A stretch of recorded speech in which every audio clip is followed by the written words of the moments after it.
मुझे कचरे के अंदर एक असली बच्ची मिली थी। तभी एक सिस्टम मेरे पास आया और उसने मुझे उसे पालने, डांटने, बुली करने और टफ बनाने की पूरी परमिशन दे दी। और ऑनेस्टली मैंने तुरंत एग्री कर दिया।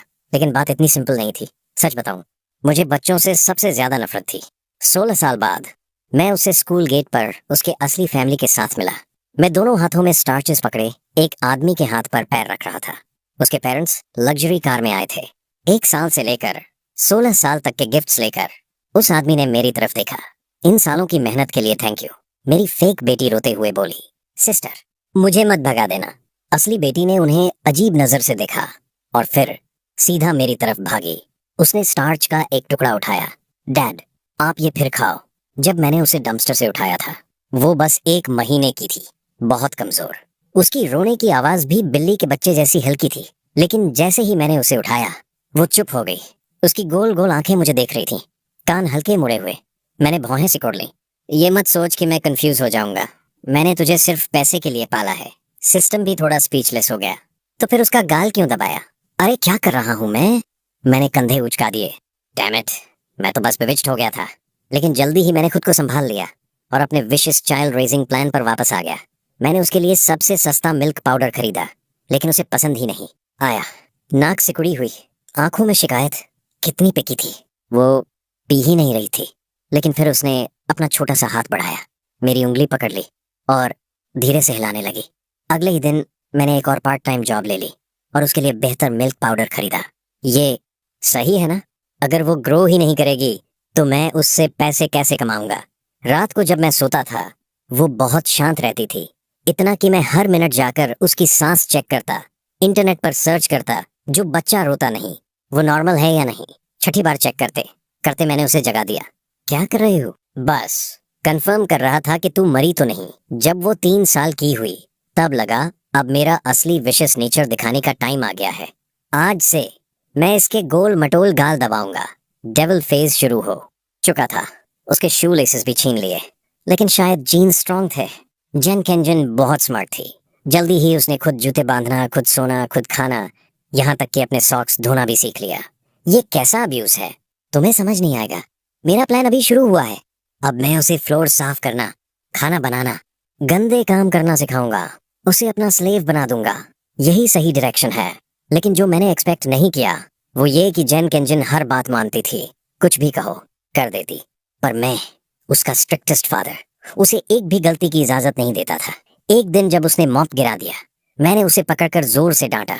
तू इतनी स्टूपिड है, आगे चलकर तेरे पेरेंट्स तुझसे नफरत करेंगे। उसकी आंखों में आंसू आ गए। वो रोते हुए कमरे में भाग गई। मैं भी पीछे पीछे गया। चुपके से उसकी आवाज सुनने लगा। उसकी रोने की आवाज धीरे धीरे कम हो रही थी और मैं पैनिक होने लगा। अब क्या करूं? कहीं बेहोश तो नहीं हो गई? नहीं, इतना ड्रामेटिक नहीं होगा। ठीक है, 5 मिनट और वेट करता हूँ। 4 मिनट, 3 मिनट, 1 मिनट, छोड़ो, जाकर देखता हूँ। दरवाजा खोला तो वो टेबल पर बैठी पेंटिंग बना रही थी। मैंने उसे गले लगाया और कहा, मैं अभी बकवास कर रहा था। तू बहुत क्यूट है, तेरे पेरेंट्स तुझसे नफरत नहीं करेंगे। वो बोली। डैड, पेंटिंग में 2 लोग थे, लेकिन मुझे कोई और नहीं चाहिए, बस आप चाहिए। मैं चुप हो गया। डैड, मत रो। मैं रो नहीं रहा था, लेकिन तब मुझे समझ आया उसे डांटना काम नहीं कर रहा। उल्टा हर बार मैं खुद रो पड़ता हूँ। तो मैंने स्ट्रैटेजी बदल दी। एक 10 कैरेक्टर वाली किताब खरीदी और उसे जोर जोर से पढ़ाना शुरू किया। ये क्या है समझ नहीं आ रहा। मैं उसे पढ़ाई से क्रश कर दूंगा। पहले दिन उसे तुम और मैं सिखाया। दूसरे दिन प्यार, नफरत, like, hate, I love my dad.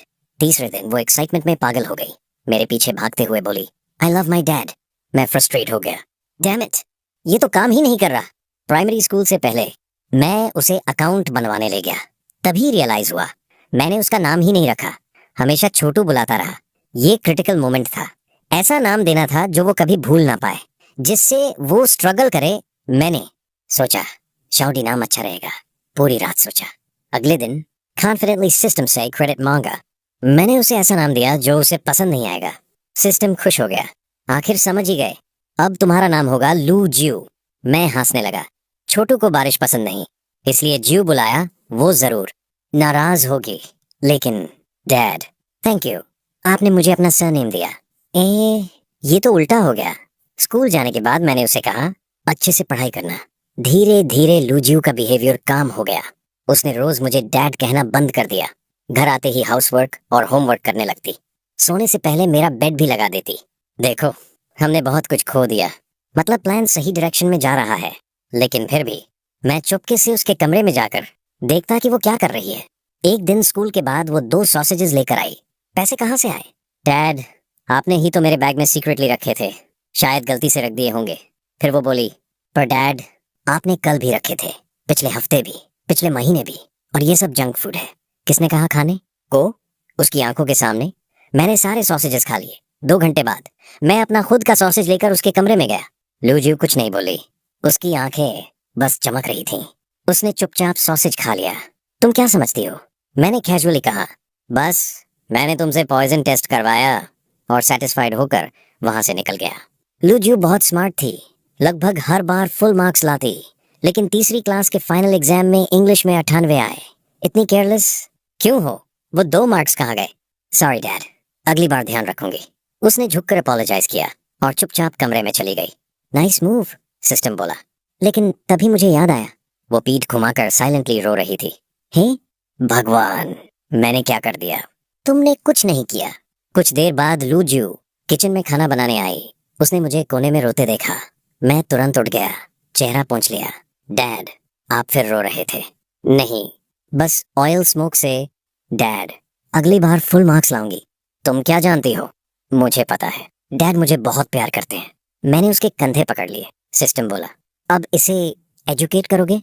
चुप, इसे कहते हैं हाफ ईटन टाइगर। जब ये मुझ पर पूरी तरह ट्रस्ट करेगी, तब मैं इसे हर्ट करूंगा। लेकिन मैं बहुत इंतजार करता रहा। वो मौका कभी नहीं आया। उल्टा एक दिन लूजियो रोते हुए घर आई। बहुत टाइम बाद उसे रोते देखा था। वो आते ही टेबल पर झुक गई। शाओजियो, क्या हुआ? किसने बुली किया? मैं घबरा गया। वो मेरे साथ रोने लगी। उन्होंने कहा, मैं आपकी बायोलॉजिकल चाइल्ड नहीं हूँ। बस इतनी सी बात। मैंने कैजुअली कहा, हाँ, मैंने तुम्हें ट्रैश कैन से उठाया था। मैं काम था, क्योंकि मैं अक्सर उसे ये बात बताता था, लेकिन उसे नहीं पता था कि ये सच है। वो चुप हो गई, फिर और जोर से रोने लगी। तो क्या हुआ? उसका दिमाग ओवरलोड हो गया। रोना भी रुक गया। क्या मैं तुम्हारे साथ अच्छा हूँ? हाँ। क्या मैंने तुम्हें इतने साल पाला? हाँ। तो मैं बायोलॉजिकल नहीं हूँ, इससे कुछ बदलता है? वो काफी देर सोचती रही। नहीं, बस वही तो। ये सवाल असल में बहुत टफ था, ट्रॉमा दे सकता था, लेकिन मेरे पास अपना रिदम था। अगले दिन वो स्कूल गई।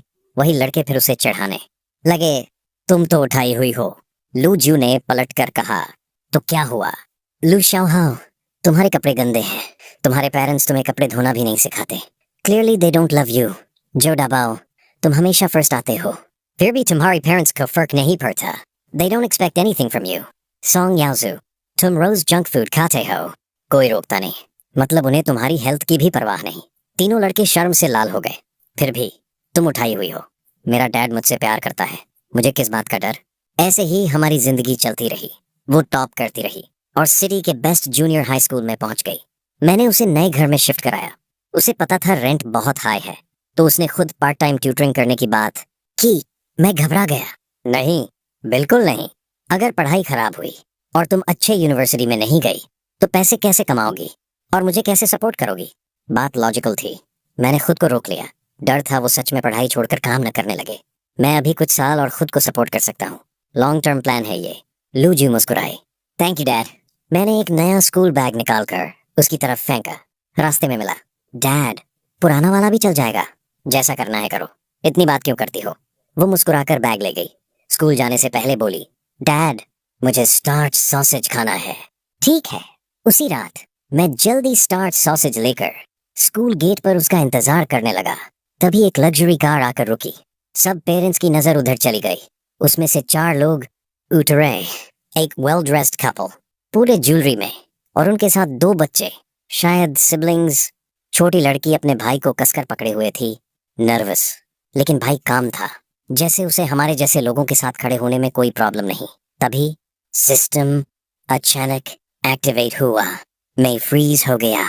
सिस्टम बोला, जब लुजू 16 साल की होगी, उसके बायोलॉजिकल पेरेंट्स उसे लेने आएंगे। लेकिन मुझे नहीं लगा था ये दिन इतना जल्दी आ जाएगा। मैं इंस्टिंक्टिवली आगे बढ़ना चाहता था, लेकिन फिर अपने कपड़ों की तरफ देखा। 30 रुपए की टी शर्ट, बिखरे बाल, हाथ में दो स्टार्च सॉसेजेस और सामने वो रिच फैमिली। कॉन्ट्रास्ट साफ दिख रहा था। मैंने होंठ भींच लिए और वहीं खड़ा रहा। 2 मिनट बाद स्कूल छूटा। लूजियो साफ सुथरे हाई पोनीटेल में बाहर आए। उसकी आंखें चमक रही थीं। शायद मुझसे कुछ शेयर करना चाहती थी। वो चारों तरफ मुझे ढूंढ रही थी।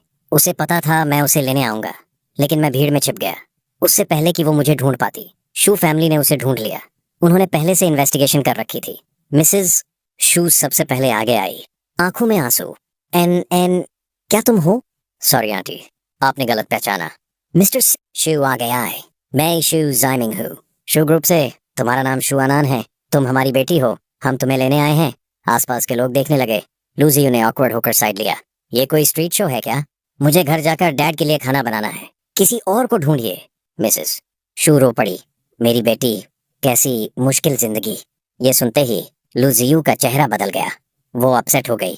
तभी छोटी लड़की आगे आई। उसने आंसू पोंछे, झुककर बोली, सॉरी, मैंने आपकी जगह ले ली, लेकिन मेरे पेरेंट्स ने मुझे बहुत प्यार दिया है। मैं उन्हें छोड़ना नहीं चाहती। प्लीज मुझे मत निकालो। मैं आपकी मेड बन जाऊंगी। बस करो। ये सब कुछ इतना अचानक हो रहा था। 16 साल से खोई बेटी, और ये सब पब्लिक में। स्कूल गेट पर फेक डॉटर से भी पब्लिक अपॉलॉजी। क्या उन्होंने लूजियो के बारे में सोचा भी? सिस्टम ने मुझे देखा और कहा, मत जाओ, वेट करो। जब वो घर आएगी तभी तुम्हें पैसा मिलेगा।